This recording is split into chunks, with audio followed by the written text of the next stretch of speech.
Hi, my name is Rachel Davis, and I'm a member of Federated Community Church in Flagstaff, Arizona.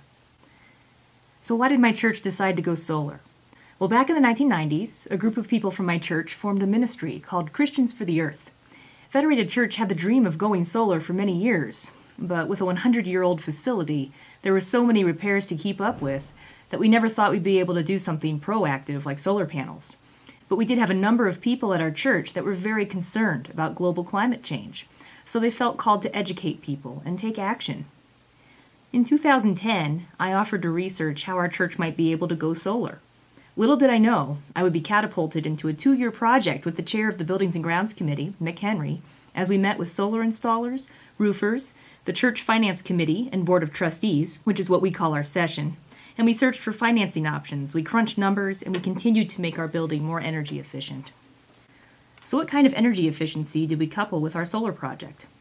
When I first joined the church, we were working on updating much of our lighting around the building, and especially the big lights in our main gathering hall. We put some CFL bulbs in there, which helped reduce carbon and electricity costs. We also educated our congregants and community groups that use our building about turning off lights. We installed programmable thermostats and a motion detector light in the gathering hall bathrooms. Our church has 13 furnaces to maintain, and so as it came time to replace them, we would opt for more energy-efficient models. So I created the nerdiest spreadsheet ever. This spreadsheet analyzed different loan amounts, interest rates, down payments, and financial incentives from the electric company. I also analyzed our electric usage, as well as gathered estimates from various solar installers in the area. The spreadsheet ended up being 8 pages, and even included projections of electric bills 40 years into the future. It also included greater energy efficiency in our building over time, as well as a slight drop in efficiency for the solar panels over their lifespans. I tried to anticipate every possible question or objection that would come from our congregation. So how on earth was I going to convince our finance committee to go over $100,000 in debt? Simple. Tell them it's already in our budget. I began to calculate how monthly loan payments could match what we had already budgeted for electricity each month. In the end, I determined that our congregation needed to supply a $40,000 down payment to the Presbyterian Investment and Loan Program, and then we could have a break-even scenario for our operating budget. We had people sponsor a solar panel for $250 each, and on the back of each panel you could leave a time capsule message on a debossable aluminum tag. I purchased a panel for my son, and I wrote a message for him that he can read when he is 40 or 50 or 60 years old, whenever the panels finally need to be replaced. We raised the down payment in 6 months from within our congregation. We also had help from some groups that use our building, as well as some businesses in our community. We asked everyone. These folks also got a nameplate on a plaque that we created, and that plaque now hangs in our gathering hall. How did this project impact the church financially, spiritually, etc.? Well, financially, our church was actually very divided on this issue. Many people are very averse to debt, but we tried to explain to them that it's just like buying a home versus renting.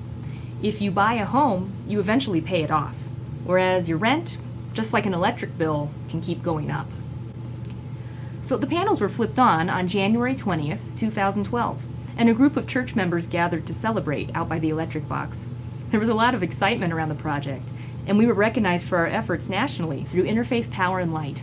We've consulted with a few other churches over the years and are always happy to pay churches a visit if they want help getting started. This is our ministry. Many newcomers to our church say that the solar panels brought them in. They said that the panels, which are visible from the street, send a message loud and clear that our church cares about the environment and protecting God's creation. I think the panels are wrapped into our identity as a congregation. So do we have any advice for congregations considering solar panels?